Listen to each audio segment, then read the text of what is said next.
Will the housing market crash in 2025? Let's find out. And of course, I'll give you a bonus tip at the end of the video, which if you are a first-time buyer, will definitely help you. So first of all, what causes a housing market crash? This is basically when home buyers and home sellers cannot buy and cannot sell their homes anymore. There could be a number of reasons that affects house prices to rapidly decline, and on the other hand, mortgage rates could rapidly increase. If house prices rapidly decline, then we could be left with lots of people with negative equity, meaning they can't sell, which reduces the stock available. If the housing market crashes and then you buy after it's crashed, you may well benefit from an increase in property value because the housing market always recovers over time. But quite often with housing crashes, mortgage lending can also be affected, meaning we may not be able to get the mortgage to buy the property during a crash. The last real crash of any note was in 2008, and that stemmed from irresponsible mortgage lending.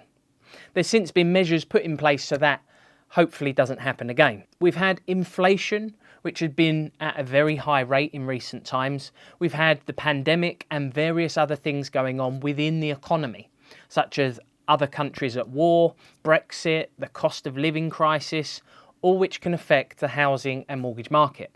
Now, what we may see is a sharp increase in property prices on the back of rates coming down and stamp duty rates increasing at the end of March 2025.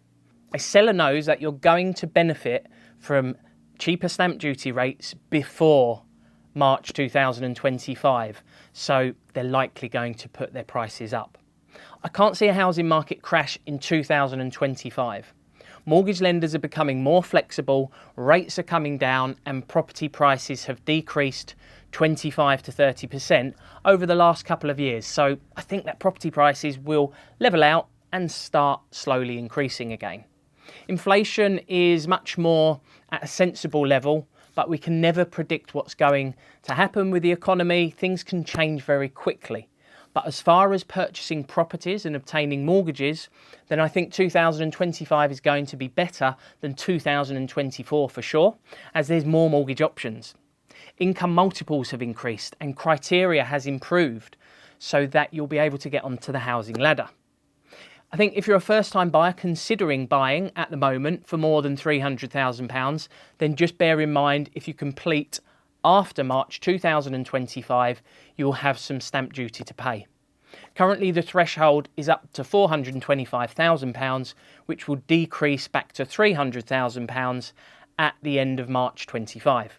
So if you bought a property for £425,000, you would pay 5% of anything over £300,000, which equals £6,250. If you're saving for a deposit, then a lifetime ISA is always a good bet, and banks are now offering interest rates of anywhere between 3 to 6% if you save with them, which is far better than rates have been for some time.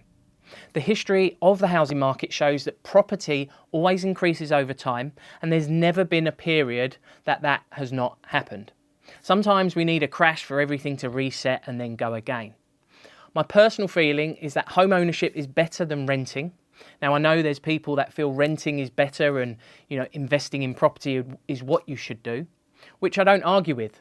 I just feel if you're not into investing and property in that sort of sense, then owning your own home gives you many benefits and something, you can leave to your children, which renting cannot provide. Please let me know what your thoughts are and what you think is going to happen to the housing market in 2025. And if you're thinking of buying your first property, let me know in the comments. This week's bonus tip.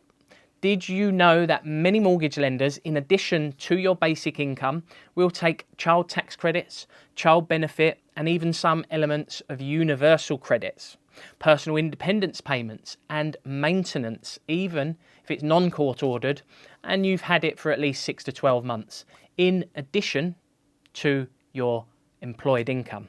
So if you're applying for a mortgage and you've got kids, remember to include those child tax payments as additional income. Now, not every single lender takes that into account, but there's plenty that do, so it's well worth checking. And it could be the difference between borrowing the amount you need to and not.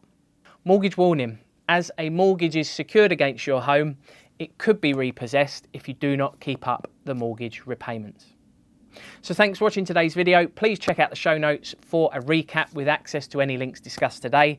And if you feel like you're getting value from this video, please do consider subscribing so we can carry on providing you with value. Have a beautiful day. I'll see you in the next one.